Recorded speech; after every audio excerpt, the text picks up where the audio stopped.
Todo ciclo tem um fim e chegou a minha hora de dar adeus ao ASP.NET. O que será que eu vou usar como framework aí para criar as aplicações web com .NET? Fique comigo que eu vou te contar tudo aqui nesse vídeo. Eu sou o André Baltieri, ou Balta, 11 vezes Microsoft MVP. Se está conhecendo meu canal por esse vídeo, não esquece de se inscrever, curtir e compartilhar, que isso ajuda muito o nosso trabalho mesmo. E agora bora lá dar um adeus aí ao ASP.NET.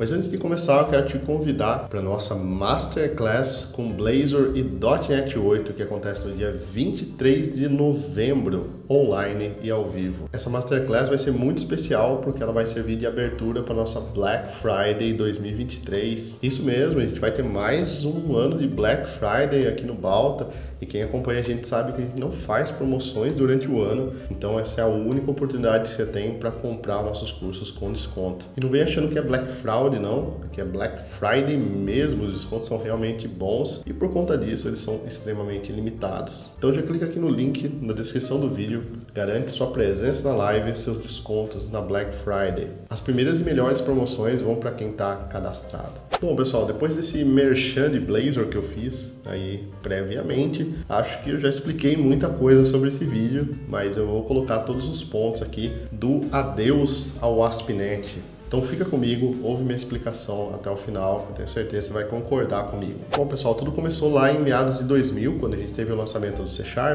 .NET e ASP.NET. Na época chegou o ASP.NET que era chamado de ASP.NET Web Forms, e aquilo revolucionou a forma como a gente trabalhava com desenvolvimento web. Eles trouxeram na época uma mágica ali na web, que você clicava e arrastava botões, clicava e arrastava itens na tela, e aquilo ali, como se fosse um low code hoje, né, gerava um código e você clicava no botão e só programava os eventos do botão. Era algo muito legal, muito revolucionário e que trouxe muita gente do desenvolvimento desktop para o desenvolvimento web. Porém, as coisas na web evoluem com uma frequência muito grande, tudo foi evoluindo muito, o WebForms caiu em desuso e em meados de 2009, mais ou menos, chegou o ASP.NET MVC. Diferente do WebForms, o MVC era um padrão arquitetural, Model Views Controllers, onde você tinha que usar muito mais HTML, muito mais CSS, mas consequentemente você tinha uma página muito mais leve, muito mais limpa, sem view state, sem um monte de coisas que o ASP.NET WebForms trazia. Mas, novamente, a web não fica parada, né? Vocês vão ver que a web muda muito e nesse meio tempo aí surgiram frameworks como Angular, né? O primeiro Angular, Knockout.js, Barebone, depois, consequentemente, React, Vue e outros frameworks que a gente tem JavaScript aí, até a gravação desse vídeo tinha mais ou menos uns 2000, brincadeira. Então esses frameworks foram surgindo, foram emergindo do mercado, o que popularizou o uso de um conceito que a gente chama de SPA, ou Single Page Application. Paralelo a isso também, popularizou muito o uso do JavaScript e Python também, que acaba sendo uma linguagem relativamente mais simples para se começar. Então toda essa fusão, toda essa miscigenação tornou, além de um pouco complexo de dar o start nos projetos MVC, o MVC acabou ficando um pouco obsoleto ali, só sendo usado muito na parte do .NET, na parte do ASP.NET. Como saída, a Microsoft criou uma vertente aí do ASP.NET chamada de Razor Pages, que nada mais são do que páginas simples, né? Então é um simples arquivo .razor aí. Razor é o motor de renderização do ASP.NET que permite que a gente interpole aí C# com HTML. Então a Microsoft criou esse conceito de Razor Pages, inclusive hoje é a recomendação para você criar aplicações web SSR renderizadas lá do servidor, né, o Server Side Rendering, ou aplicações web estáticas aí. E essa vertente ela veio para tornar mais fácil a criação de web apps dentro do ASP.NET. Embora esse cenário de páginas estáticas renderizadas do lado do servidor seja extremamente útil quando você está focando no SEO, no Search Engine Optimization, né, na otimização para motores de busca, como o Google, por exemplo, ainda existia o cenário de interação com o cliente, né, ou seja, você precisa de uma aplicação que tem muita interação com o cliente, você faz muita coisa na tela ali, ou você seguia no ASP.NET com jQuery, não é tão legal assim, ou você usava Angular, Vue ou React, né, algum framework que a gente chama de SPA, Single Page Application. Só abrindo um parênteses aqui, nessa parte de SEO, um dos pontos que mais pegam é que o Google ele sempre analisa o título da página e o conteúdo da página antes de indexar. Então, se no título da sua página tem lá .NET e no corpo da página você nem menciona .NET, por exemplo, ele não vai indexar a sua página, né? Ele não vai ranquear muito bem sua página. Então, você precisa desse miolo na página. O que acontece é que quando as páginas são servidas via SSR, Server Side Rendering, renderizadas todos do lado do servidor, de uma forma estática, elas são trazidas para a tela com HTML completo. Então, você espera pela página ser carregada no servidor e depois ela vem para a tela o HTML, CSS e JS. No caso da Single Page Application, isso funciona diferente. A gente carrega só o frame principal da tela, só a casca da aplicação, e o miolo ele é gerado dinamicamente. Então a gente busca só informações, só o JSON no servidor e gera o conteúdo, o miolo dessa página de uma forma dinâmica. Porém, como o HTML principal já foi desenhado, esse novo HTML ele não é atualizado. Então o Google não consegue simplesmente olhar para o miolo da sua página e enxergar o conteúdo, porque não existe o conteúdo ali, ele foi gerado depois da página ter sido renderizada. Então, para a parte de otimização para o Google, né, o Angular, o React, dentre outros frameworks, não são tão legais assim. E sim, antes que vocês comentem, existem alternativas para isso, como o Next.js, que usa React, Angular Universal, tá? Mas não é tão comum a gente ver esse tipo de uso. Enfim, o tempo andou e o ASP.NET seguiu firme, recebeu excelentes atualizações, inclusive muitas melhorias de performance. Hoje o ASP.NET é o segundo framework aí mais rápido do mercado, perdendo apenas para o Rust, que é uma linguagem extremamente performática, que a gente sabe, né, em relação a RPS, Request per Second. Então, um framework muito rápido, muito prático de usar e, sem sombra de dúvidas, vai por um bom tempo ser a minha primeira opção para back-end. Inclusive, em uma dessas mudanças que a Microsoft fez, ela introduziu o conceito de Minimal APIs ou APIs mínimas, que é basicamente você não precisar daquela estrutura do MVC, Model View Controller, para criar APIs. Para quem já está no mercado, já trabalha, o MVC talvez não seja um bicho de 7 cabeças, mas para quem está começando, realmente é difícil você precisar aprender a arquitetura MVC para depois conseguir fazer uma API simples, né? Hoje isso já não existe mais, hoje a gente já quebrou essa barreira no ASP.NET, os Minimal APIs já estão aí há um bom tempo, inclusive funcionam de uma forma extremamente performática. Mas então é isso, .NET no back-end, Angular, Vue, React por front, beleza, um abraço e até o próximo vídeo. Brincadeira, pessoal. A Microsoft, nesse meio tempo, também resolveu investir ali nos frameworks SPA, mais precisamente no framework chamado Blazor. Inclusive, eu fiz um vídeo aqui há um tempão atrás comparando Blazor com Silverlight. E será que o Blazor é o novo Silverlight, né? Vou elencar aqui para vocês algumas razões pelas quais eu acredito que ele pode ser sim o novo Silverlight. Na época era muito difícil a gente medir se o Blazor ia dar certo ou não, porque vocês sabem, o mercado é muito volátil, depende de muita coisa. Então, quem acha que aquilo é o futuro ou quem acha que aquilo a tecnologia já morreu, normalmente ali está errado, né? As tecnologias duram mais tempo ou menos tempo de acordo com o que o mercado quer, não com o que a gente prevê aí. Mas qual que era a sacada do Blazor e o que me deixou um pouco inseguro no começo? Quando eu ouvi o anúncio do Blazor internamente, eu achei que ia ser um framework TypeScript. Eu achei que a gente poderia ter os recursos da SPA, mas usando TypeScript. Posteriormente, eu descobri que seria C#. Então, a gente tem no Blazor a possibilidade de usar o C# dentro do browser. Ou seja, a gente tem a possibilidade de usar o C# no lugar de JavaScript. Falei no lugar porque, na verdade, eles interpolam, você ainda consegue chamar funções de JavaScript ali, se você precisar, mas se você quiser, você consegue usar tudo com C#.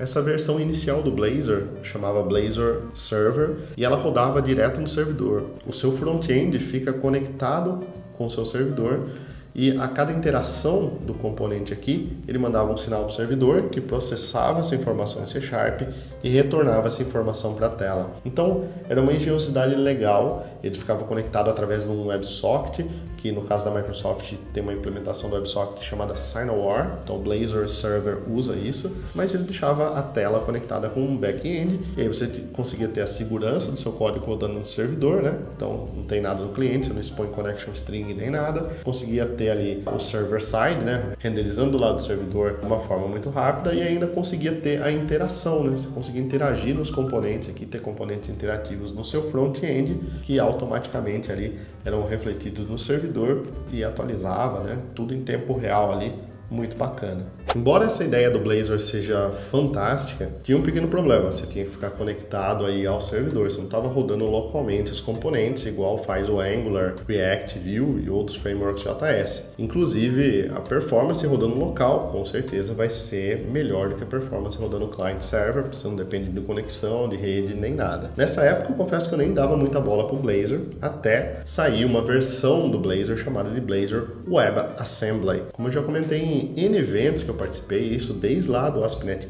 falo WebAssembly, o futuro da web. A gente ainda vai ter muitos recursos legais para WebAssembly, e eu acredito que no futuro a gente vai ter WebAssembly substituindo apps e um monte de coisas legais. Dá para fazer um vídeo só sobre isso. Se vocês quiserem, deixa um comentário aqui que eu vou tentar moldar um vídeo aí para vocês. Mas de fato, quando saiu o Blazor WebAssembly, comecei a abrir os olhos pro Blazor, comecei a olhar e eu vi literalmente o .NET rodando dentro do browser. Não estou falando do C# rodando no servidor, mandando informações para cá. Estou falando literalmente do .NET rodando no seu navegador. Era algo perfeito, porque assim a gente não precisa ter o servidor, a gente pode simplesmente baixar a aplicação, rodar com toda a performance do mundo, já que o WebAssembly não roda dentro de um sandbox, é bytecode ali, a gente consegue executar ele com uma performance sensacional, tudo desconectado, tudo no lado do navegador, no lado do cliente. Inclusive tem um vídeo que eu fiz, eu vou deixar aqui passando nos cards para vocês, onde eu renderizei quase 1 milhão de objetos com o Blazor WebAssembly e Ahead of Time,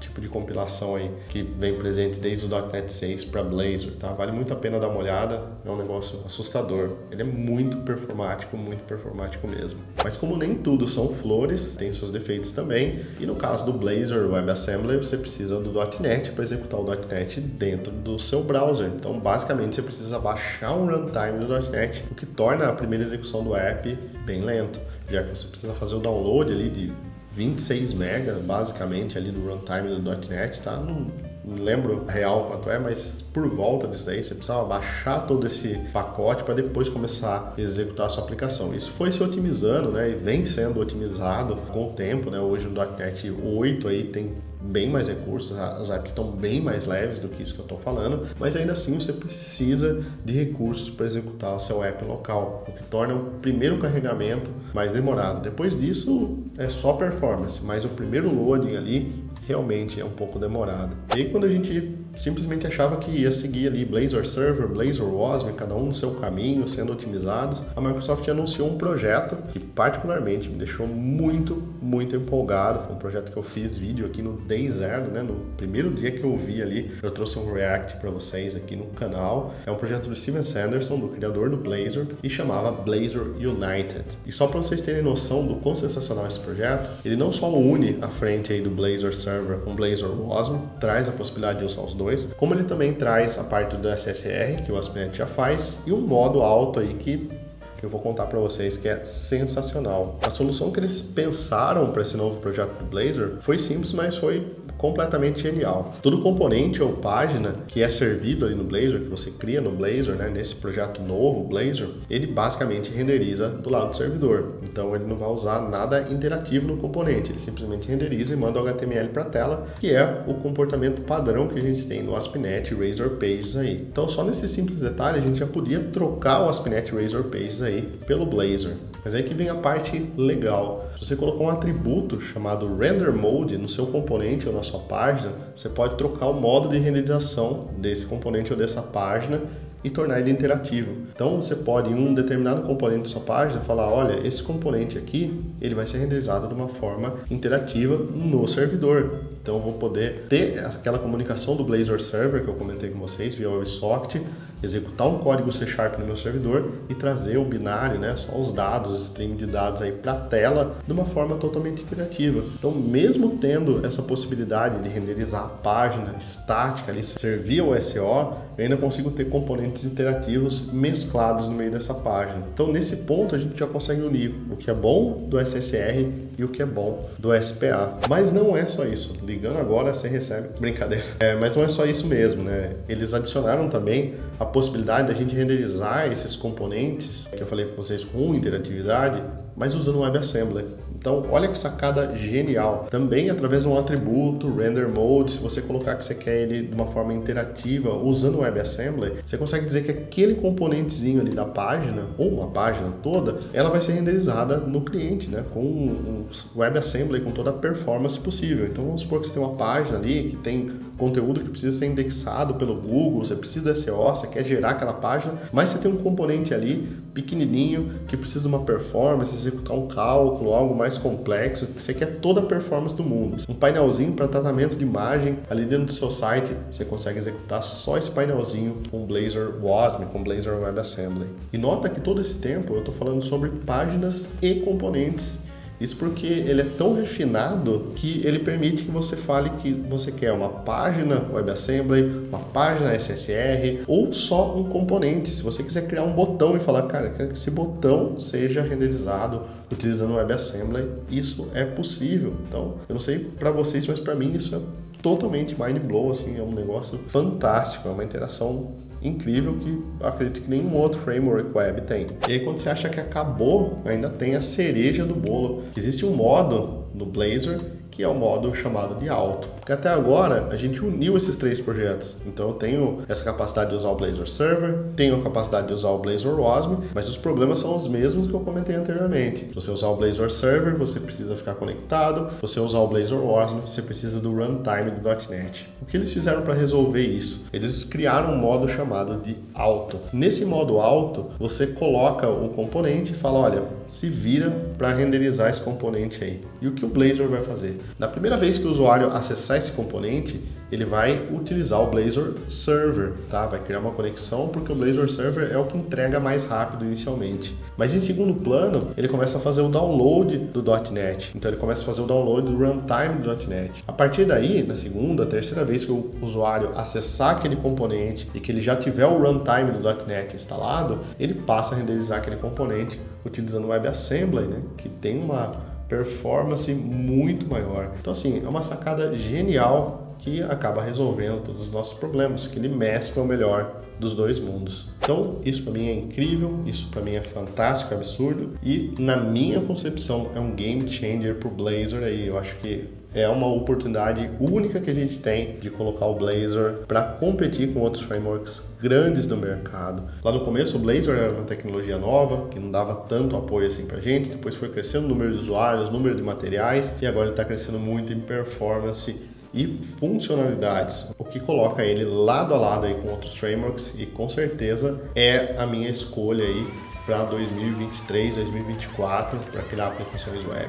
Agora me diz aí, com todos esses recursos de renderização, ainda faz sentido usar ASP.NET para front-end? Deixe seu comentário aqui, quero muito ouvir a opinião de vocês aí no comentário, tá bom? E pessoal, não esqueçam da nossa Masterclass Blazor com .NET 8 que acontece no dia 23 de novembro, tá? É o evento pré-Black Friday aí, eu vou te mostrar esses render modes na prática, vai ser o lançamento do nosso e-book de Blazor, dos nossos cursos de .NET 8, mais a nossa Black Friday aí, vai ser uma mega live, vocês não podem perder. Clica no link aqui embaixo, já garante a sua inscrição para a Masterclass e garante seus descontos também na Black Friday, hein? Black Friday, nossa, é sempre muito boa, tem muitos descontos e acaba rapidinho, gente. A gente coloca bastante desconto bom, mas como vocês sabem, todos os anos são limitados. Então os melhores descontos vão sempre para quem se cadastra antes. Então já clica aí no link, garante sua vaga para Masterclass, garante seus descontos na Black Friday.